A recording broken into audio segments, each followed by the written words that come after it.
A Course in Miracles Original Edition, number 5 in the Lullaby Course series, Chapter 3, Retraining the Mind, Introduction. This is a course in mind training. All learning involves attention and study at some level. Some of the latter parts of this course rest too heavily on these earlier sections not to require their study. You will also need these earlier sections for preparation. Without this preparation, you may become much too fearful when the unexpected does occur to make constructive use of it. However, as you study these earlier sections in the course, you will begin to see some of their implications, which will be amplified considerably later on. The reason a solid foundation is necessary in this course is because of the confusion between fear and awe, to which we've already referred, and the confusion between fear and awe which so many people hold. You will remember that we said that awe is inappropriate in connection with others, because you should not experience awe in the presence of your equals. However, it was also emphasized that awe is a proper reaction in the presence of your Creator. I have been careful to clarify my own role in this healing plan without either over or understating my role. I have also tried to do the same in connection with your role in this healing plan. I have stressed that awe is not an appropriate reaction to me because of my inherent equality. Some of the latter steps in this course, however, do involve a more direct approach to God Himself. And so it would be most unwise to start on these steps without careful preparation. It would be most unwise to start on these steps without careful preparation, or all will be confused with fear, and the experience will be more traumatic than beatific. Healing is of God in the end. The means of healing are being carefully explained to you. Revelation may occasionally reveal the end to you, but to reach it, to reach revelation that occasionally may reveal the end to you, but to reach the end, the means are needed. To reach the end, the means are needed. Section 2. Special principles for miracle workers. Special principles for healers. Number 1. First special principle for healers. The miracle abolishes the need for lower order concerns. Since a miracle is an out-of-pattern time interval, the ordinary considerations of time and space don't apply to the miracle. When you perform a miracle, I will arrange both time and space to adjust to it. When you perform a miracle, when you heal, I will arrange both time and space to adjust to it.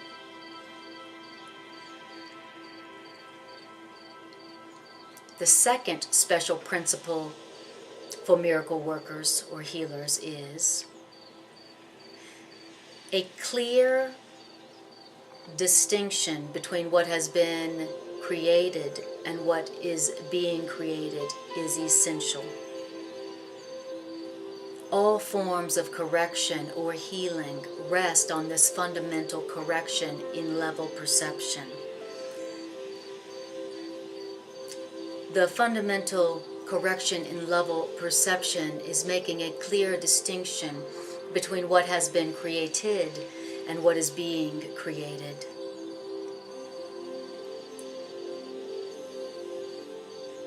And the third special principle for healers is Another way of stating the above point is never confuse right with wrong-mindedness. And responding to any form of miscreation, responding to any form of fear or ego with anything except a desire to heal, which is a miracle, is an expression of this confusion between right-mindedness and wrong-mindedness. Responding to any fear with anything except a desire to heal or to perform a miracle is an expression of this confusion. The miracle is always a denial of this error, this confusion between wrong and right-mindedness. And the miracle is always an affirmation of truth. Only right-mindedness can create in a way that has any real effect. Pragmatically, what has no real effect has no real existence. Its effect then is emptiness.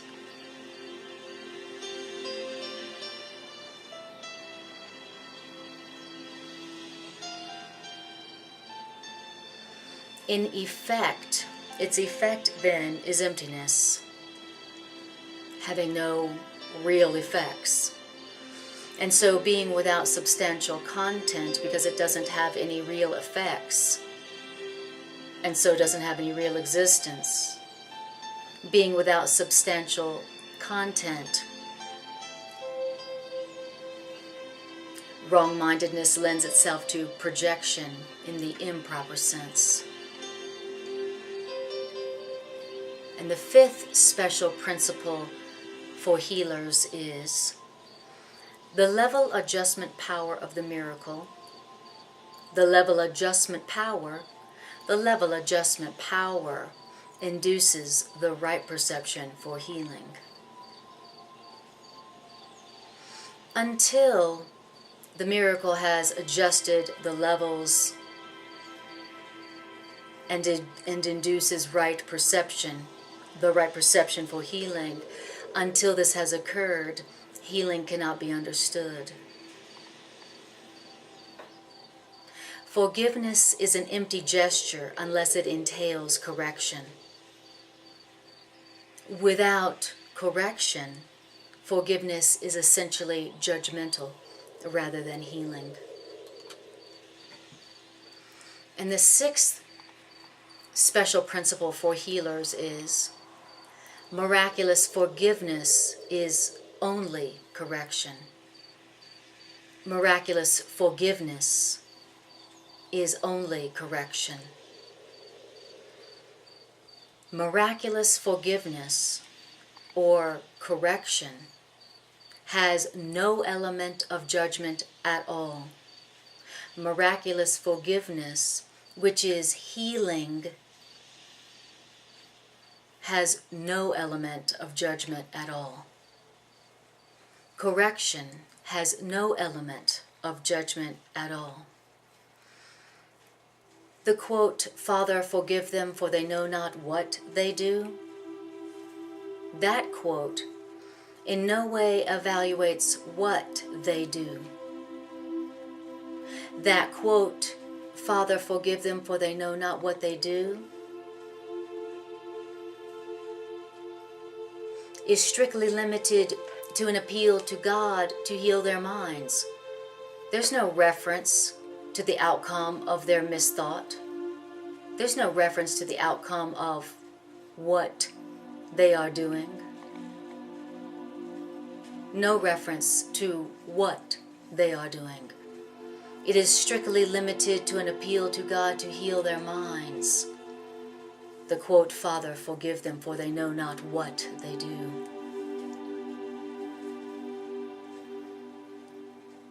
The particular outcome of your behavior, the what that you are doing, does not matter. And the biblical injunction, "Be of one mind," That injunction is the statement for revelation readiness. Be of one mind is a statement for revelation readiness. Be of one mind is the statement for revelation readiness.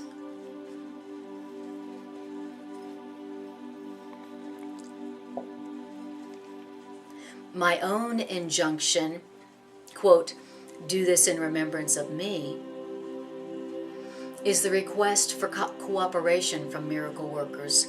Do this in remembrance of me is the request for cooperation from healers. Do this in remembrance of me is the request for cooperation from healers or miracle workers.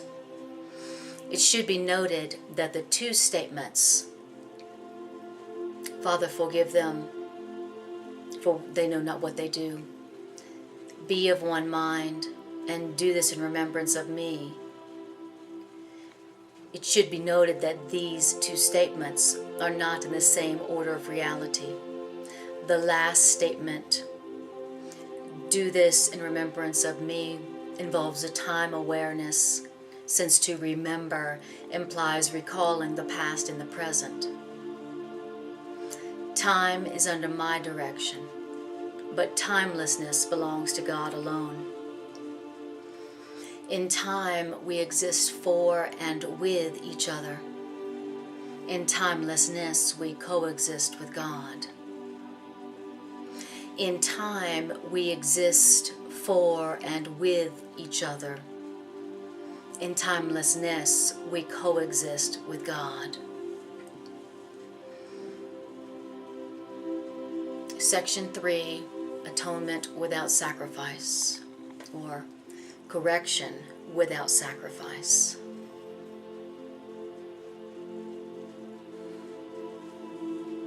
There is another point which must be perfectly clear before any residual fear, which may still be associated with miracles, becomes entirely groundless.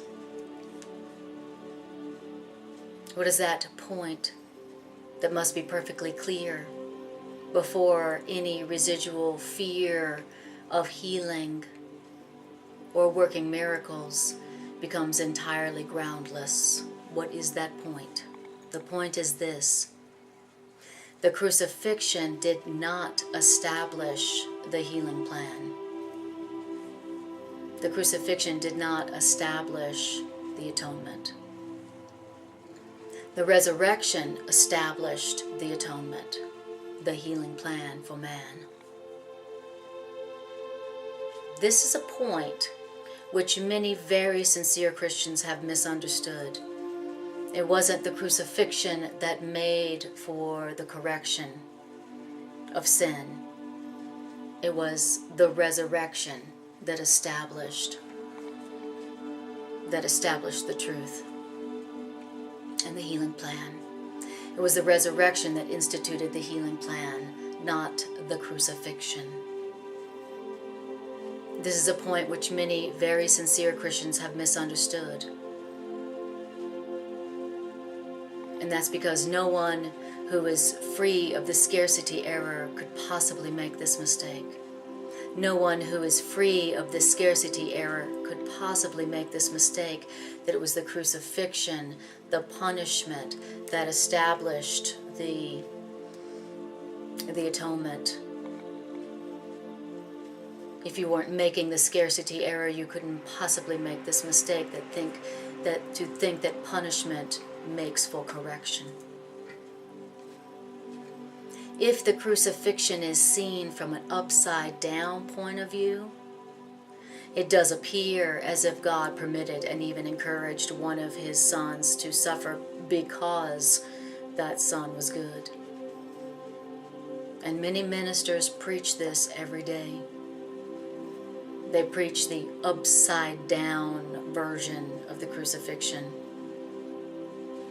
But if you are free from the scarcity error, you would never make the mistake of thinking that punishment or death could ever institute the atonement or any kind of correction. This particularly unfortunate interpretation that punishment establishes healing or correction, this particularly unfortunate interpretation, which arose out of the combined misprojections of a large number of my would-be followers, has led many people to be bitterly afraid of God.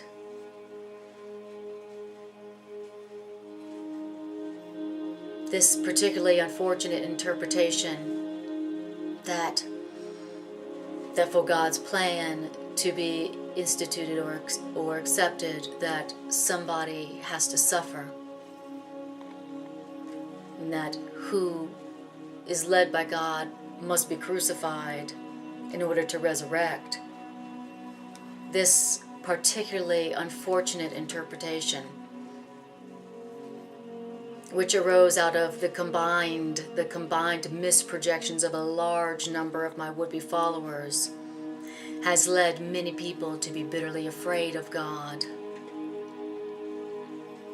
And this particularly anti-religious concept enters into many religions, and this is neither by chance nor coincidence that it's entered into many religions, a lot of religions. It's not a coincidence that this idea that to resurrect you must be crucified,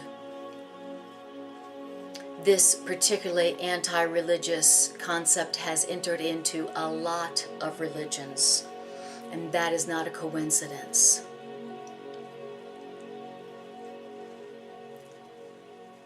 This idea that love requires sacrifice and that God requires sacrifice for His love, and that God requires sacrifice for correction.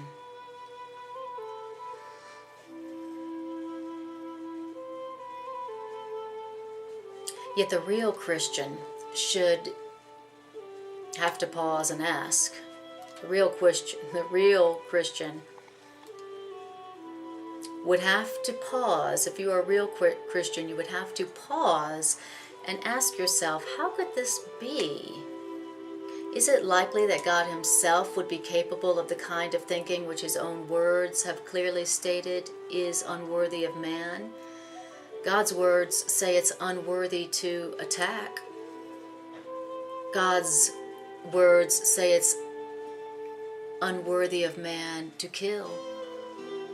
How could it be that God Himself would be capable of attacking or judging things that God's own words have clearly stated is unworthy of man? The best defense, as always, is not to attack another's position. The best defense, as always, is not to attack another's position, but rather to protect the truth. Don't attack another's position. Only protect the truth is your best defense. It's unwise to accept any concept, if you have to turn a whole frame of reference around in order to justify it. This procedure is painful in its minor applications and genuinely tragic on a mass basis. And persecution is a frequent result, undertaken to justify the terrible misperception that God Himself persecuted His own Son on behalf of the salvation of the world. The very words are meaningless.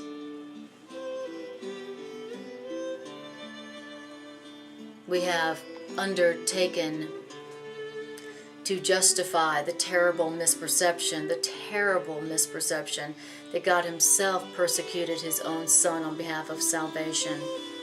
And persecution has resulted, which has been genuinely tragic on a mass scale. And it all comes from the belief that crucifixion or attack establishes correction or healing. And that's how God heals, and that's how God corrects. And that's how God saves. This belief that God must kill to save, that God had to kill to save. That is a particularly anti-religious idea.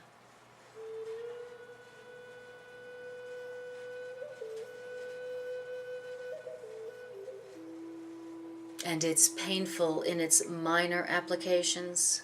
It's painful in personal applications. This idea that to have love, I must sacrifice. To have salvation, I must be crucified. Or that someone must be crucified for me. It is very painful in personal applications, and it is genuinely tragic on a mass scale. Because persecution is likely to result from this belief. And the persecution is undertaken. The persecution, us persecuting others, is undertaken to justify the terrible misperception that God Himself persecuted His own beloved child on behalf of the salvation of the world. The very words are meaningless. And it's been particularly difficult to overcome this terrible misperception, because although the terrible misperception itself is no harder to overcome than any other misperception, men were unwilling to give up this misperception, this terrible misperception, because of its prominent, quote, escape value. Man didn't want to give up that belief that God Himself persecuted His own precious child on behalf of the good of others. We've been unwilling to give up that misperception because it has great escape value. In milder forms, a parent says, "This hurts me more than it hurts you," and feels exonerated in beating a child. Can you believe that the Father really thinks this way? It is so essential that all such thinking be dispelled. It's so essential that all such thinking be dispelled that we must be very sure that nothing of this kind of thinking remains in your mind. Sacrifice and suffering is not required to be healed or for salvation. And God does not attack or persecute anyone on behalf of the good of others. God does not kill to save. God does not punish to correct. I was not punished because you were bad. And the holy benign lesson of the Course, the holy benign lesson of the healing plan of man, the holy benign lesson that that plan teaches, is lost if this plan is tainted with this kind of distortion in any form. The holy benign lesson of the healing plan of man is lost because the holy benign, the healing plan is tainted with this kind of distortion in any form, the kind of distortion of believing that God punishes to correct, and that God punishes to save, and that love requires sacrifice. The quote, "Vengeance is mine, saith the Lord," that is a strictly karmic viewpoint. And it's a real misperception of truth. It's a real misperception of truth by which man assigns his own, quote, evil past to God. The so-called evil conscience from the past has nothing to do with God. God didn't create it, and God doesn't maintain it. God doesn't believe in karmic retribution. God's divine mind does not create that way. God does not hold the evil deeds of a man, even against himself. Is it likely then that God would hold his evil deeds against anyone else?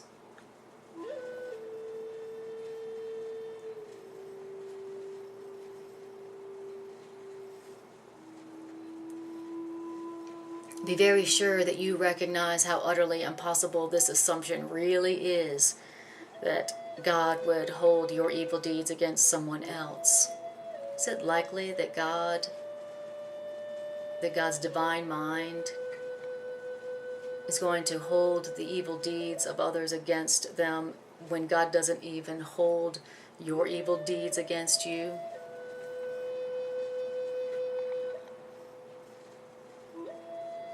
Be very sure you recognize how utterly impossible this assumption really is, and how entirely this assumption arises from misprojection.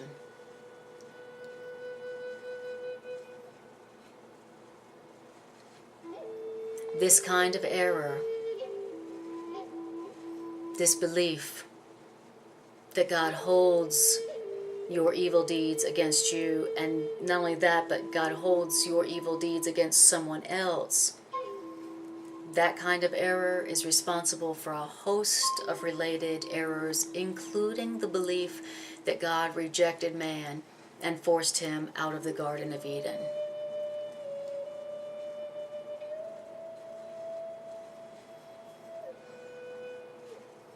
And this idea that God holds your ego behaviors against you and holds your ego behaviors against others.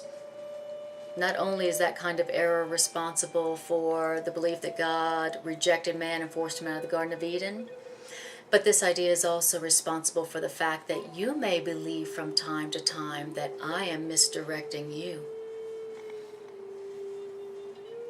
I have made every effort to use words that are almost impossible to distort, but man is very inventive when it comes to twisting symbols around.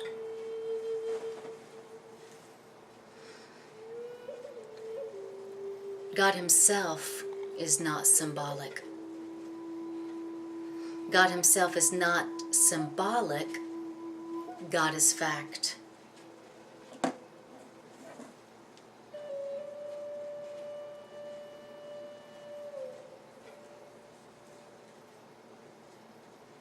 The atonement, the healing plan of man, too, is totally without symbolism.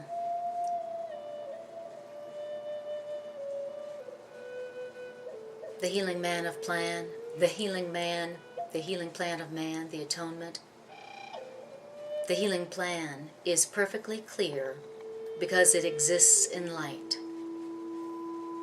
Only man's attempt to shroud the atonement in darkness have made this healing plan inaccessible to the unwilling and ambiguous to the partly willing.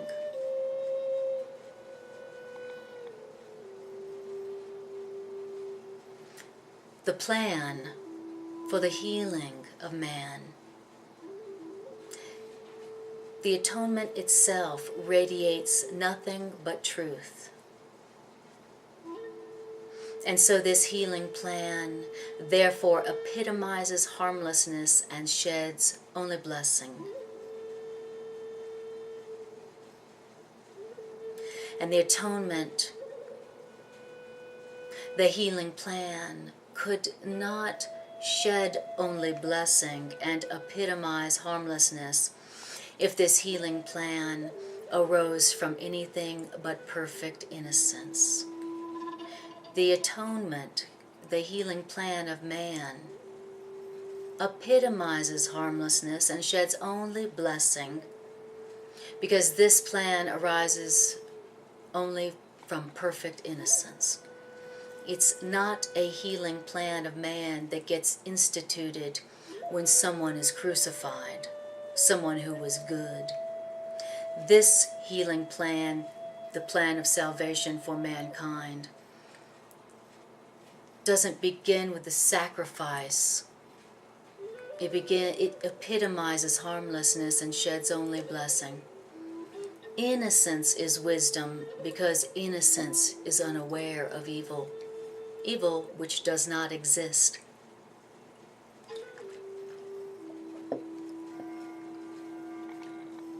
Wisdom is, however, perfectly aware of everything that is true. Innocence is wisdom. Innocence, wisdom, is unaware of evil, which doesn't exist. Innocence, or wisdom, however, is perfectly aware of everything that is true.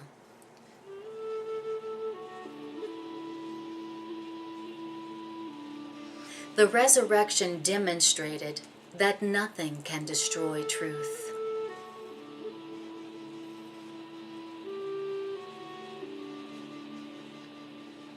That means good can withstand any form of evil, because light abolishes all forms of darkness. And so the atonement, the healing plan of man, is thus the perfect lesson.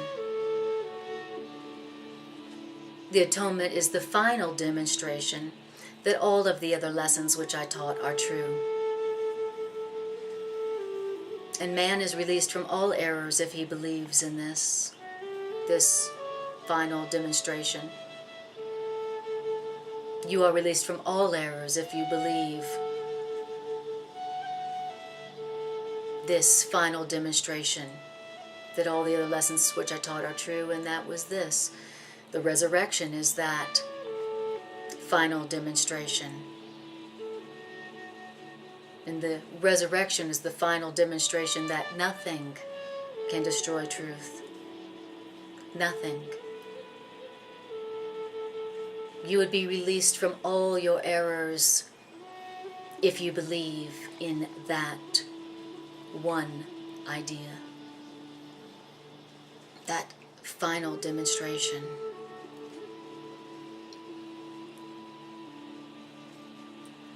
The deductive approach to teaching accepts the generalization which is applicable to all single instances, rather than building up the generalization after analyzing numerous single instances separately.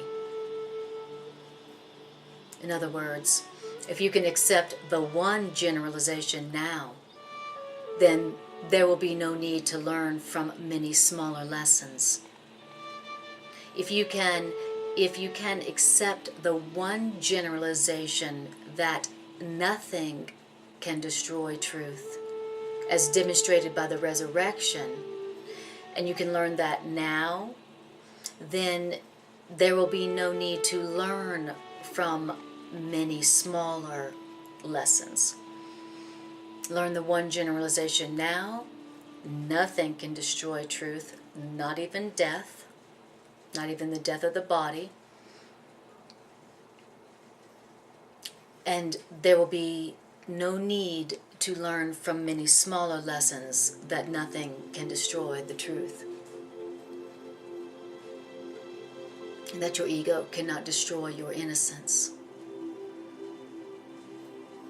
Nothing can prevail against a soul of God who commends their spirit into the hands of their Father.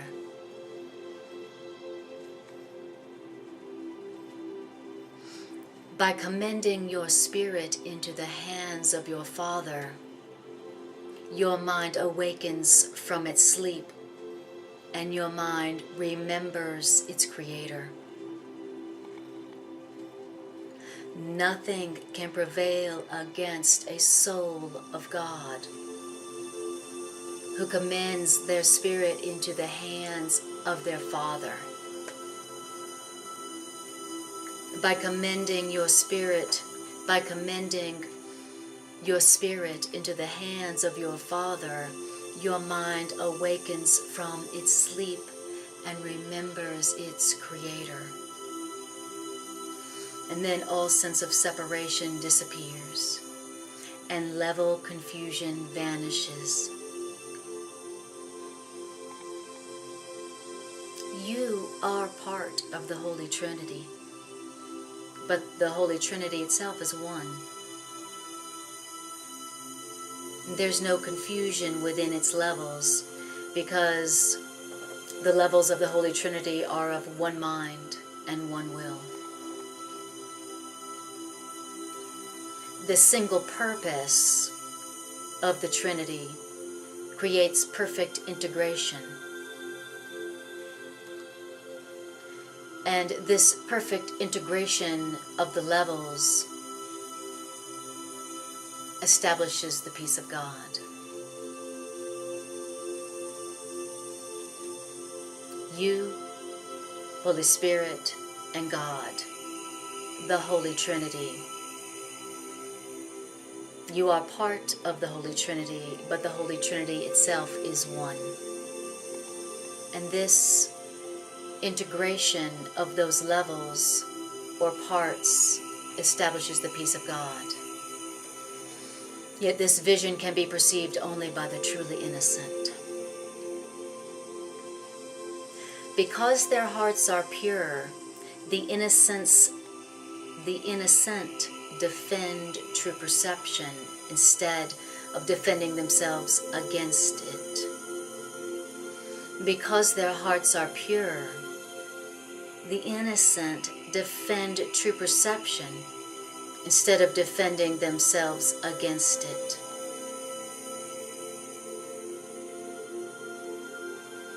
Understanding the lesson of the Course and understanding the lesson of the atonement, the innocent are without the will to attack,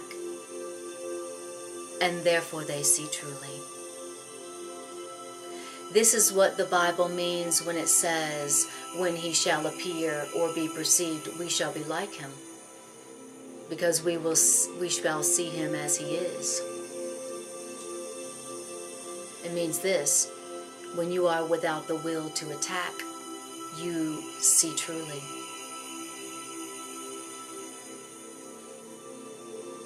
Sacrifice is a notion totally unknown to God. The idea of sacrifice arises solely from fear. And that sacrifice, the idea of sacrifice arising solely from fear is particularly unfortunate, because frightened people are apt to be very vicious. Sacrificing another in any way is a clear-cut violation of God's own injunction that you should be merciful even as your Father in heaven is merciful.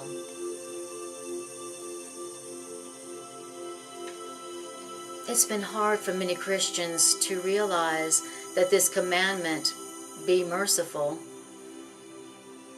that you should be merciful even as your Father in heaven is merciful. It's been hard for many Christians to realize that this commandment or assignment also applies to themselves. Good teachers never terrorize their students. To terrorize is to attack, and when you attack and terrorize your students, that results in rejection of what you, the teacher, offers. And the result is learning failure.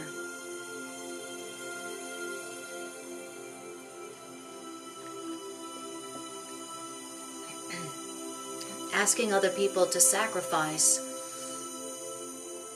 to give up something, asking people to give up their innocence, or give up their freedom, or give up their peace, That is a clear-cut violation of God's own injunction that you should be merciful even as your Father in heaven.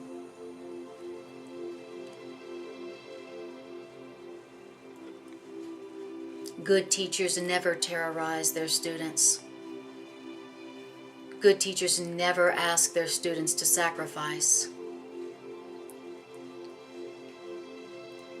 Because to terrorize is to attack, and this results in rejection of what the teacher offers, and the result of that is learning failure. I have been correctly referred to as, quote, the Lamb of God who taketh away the sins of the world, unquote. But those who represent the Lamb as blood-stained, and all too widespread error, they do not understand the meaning of the symbol of the Lamb. Correctly understood, the symbol, the parable of the Lamb is a very simple parable which merely speaks of my innocence. The lion and the lamb lying down together refers to the fact that strength and innocence are not in conflict, but strength and innocence naturally live in peace.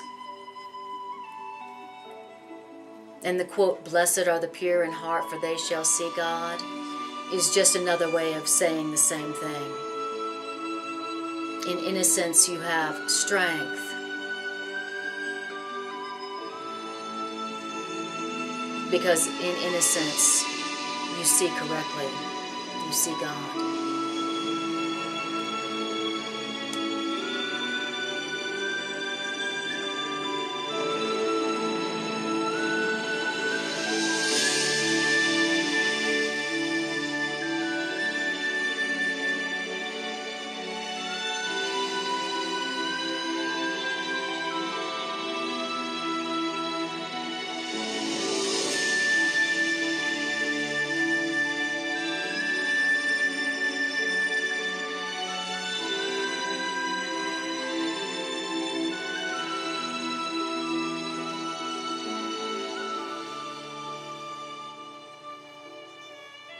There has been some human controversy about the nature of seeing in relation to the integrative powers of the brain.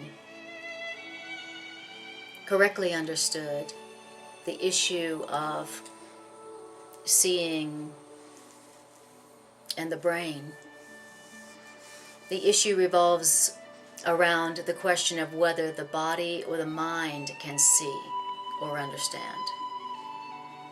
Well, whether the body or the mind sees is not really open to question at all. The body is not capable of understanding, and only the mind can perceive anything. A pure mind knows the truth, and this is a pure mind's strength. A pure mind cannot attack the body because a pure mind recognizes exactly what the body is.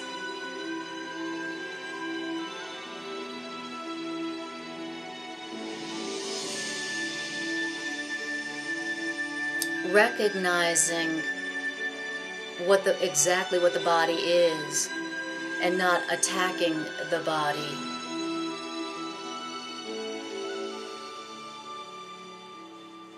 And so having a pure mind that knows the truth. This is what, quote, a sane mind in a sane body, unquote, really means. I have a sane mind that knows the truth. And that is my strength. And so I don't attack the body because I recognize exactly what the body is. And that's me having a sane mind in a sane body. A sane mind doesn't confuse destruction with innocence, because a sane mind associates innocence and strength. A sane mind associates innocence with strength, not with weakness or destruction or sacrifice.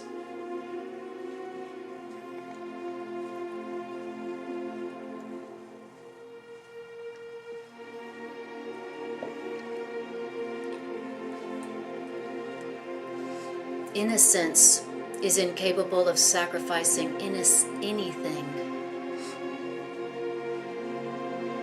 because the innocent mind has everything, and the innocent mind strives only to protect its wholeness, and so the innocent mind, or the sane mind, is incapable of sacrificing anything. This is why the sane mind cannot misproject. The sane mind can only honor man, because honor is the natural greeting of the truly loved to others who are like them.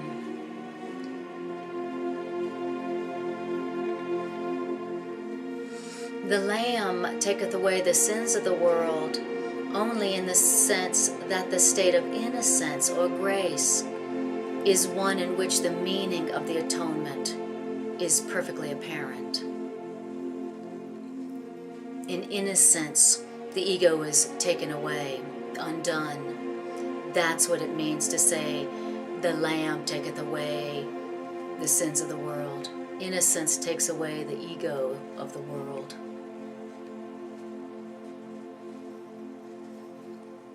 The innocence of God is the true state of mind of God's souls. In this state of innocence, your mind does see God. And because you see God as God is, then you know that the healing correction of mankind is not sacrifice,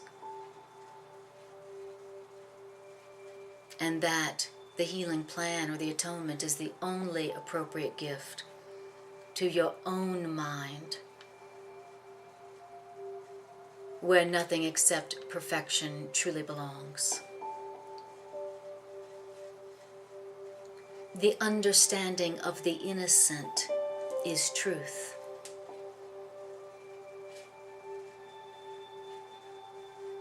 And that the innocent understand truth.